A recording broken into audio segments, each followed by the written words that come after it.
Jim from Advanced Performance Shooting again.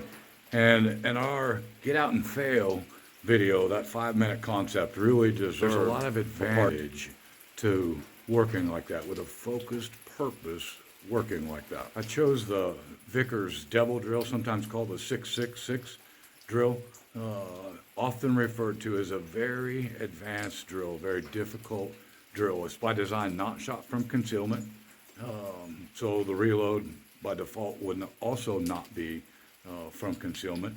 6 rounds on a B8 at 6 yards in 6 seconds with a mandatory reload somewhere between the beginning and the end.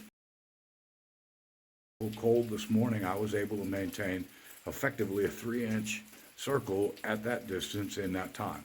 So we'll try it at 3 inches. You can use that 20% margin, if you will, to try all kinds of different things.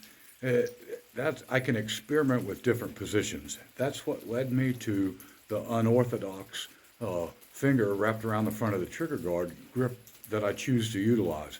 It's not a grip for everybody, but I found that it provides a tremendous amount more leverage for me, especially after a surgery that I had early in the year.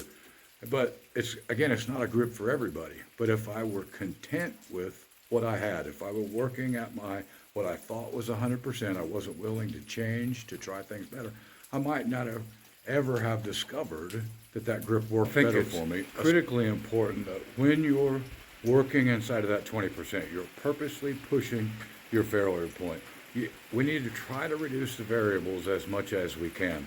We need to compare apples to apples as much as possible to push past that.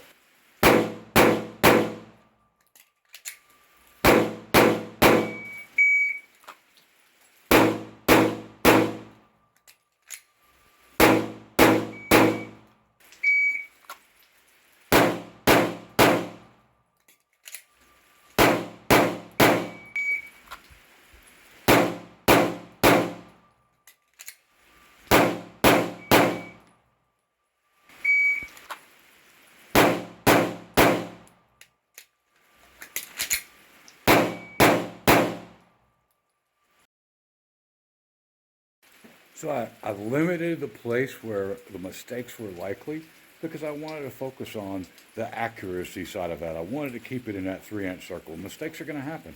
Manipulation mistakes, I wouldn't say speed mistakes, but maybe efficiency mistakes. Maybe that falls back into manipulation. Accuracy mistakes, all in likelihood, gripping errors, and again, I would say manipulation errors, but we limit where those likely are so that we can more easily identify what they are and then work towards correcting those, increasing our 100%. So I added the TPC 5-inch circle, take away the distractions of the X-ring and the 10 ring on the B8 itself. Still a 5-inch circle, a little bit smaller than the B8 itself. But now we can look at the speed side of it, still knowing what my average from concealment for this particular drill is.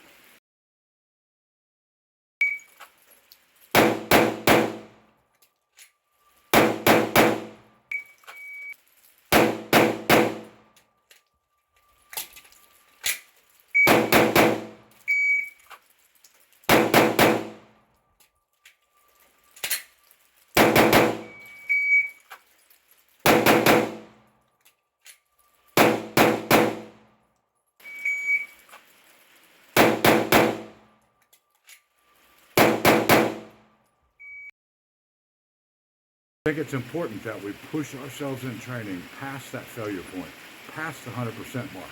Figure out where that is. Figure out where the limitations are. In this case, I tried both an accuracy limitation as well as a speed limitation.